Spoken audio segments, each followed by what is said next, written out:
Alors, pour les dorlis, parce que ça existe beaucoup, on en parle beaucoup à la Martinique, les maris de nuit, les dorlis, comment s'en débarrasser? Est-ce que c'est de l'exorcisme qu'il faudrait faire pour s'en débarrasser?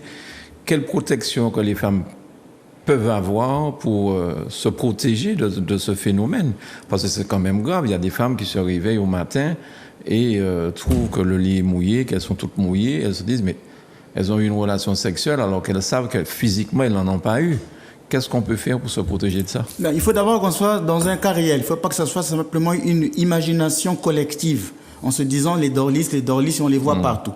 Mais je sais que l'esprit de mari de nuit, nous on appelle ça le succube ou l'incube, ici vous l'appelez dorlis, existe bel et bien. Il faudrait d'abord savoir l'origine. Est-ce que cette origine, elle est généalogique? Il y a des personnes, c'est lié à leur famille, à l'histoire de leur famille. Quand il y a eu des parents qui ont fait des pratiques à la mère, qui ont fait des charmes pour avoir d'autres femmes ou de maris, on peut attirer cet esprit de mari ou femme de nuit. Donc si la cause elle est généalogique, il faudrait donc faire une prière de rupture de ce lien généalogique. Il y a des personnes, la cause est occulte. Il y a des hommes ici qui pratiquent de la magie et qui ont cette tendance à vouloir détruire les femmes des autres en les convoitant. La femme parfois refuse les avances et va utiliser la spiritualité pour atteindre ces femmes, et ces femmes vont recevoir des attaques. J'ai connu à Pointe-Noire une femme, elle était témoin de Jéhovah.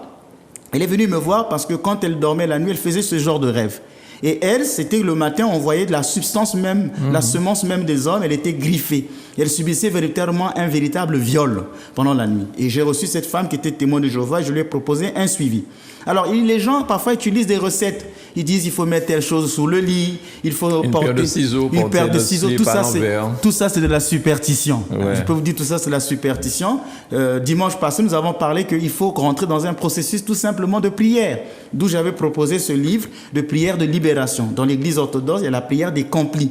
Et au cours de cette prière, on demande à Dieu de nous délivrer de la présence du démon.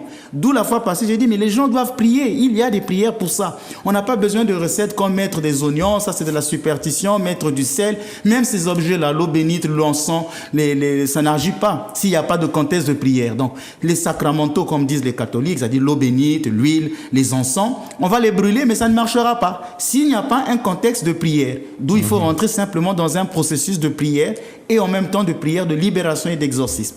D'accord, très bien. Alors, vous dites aussi que certaines maladies sont une malédiction. Alors, tout à l'heure, là, vous disiez que on peut dire à quelqu'un, on peut lui jeter un mauvais sort en parlant des paroles. Est-ce que ces paroles peuvent se faire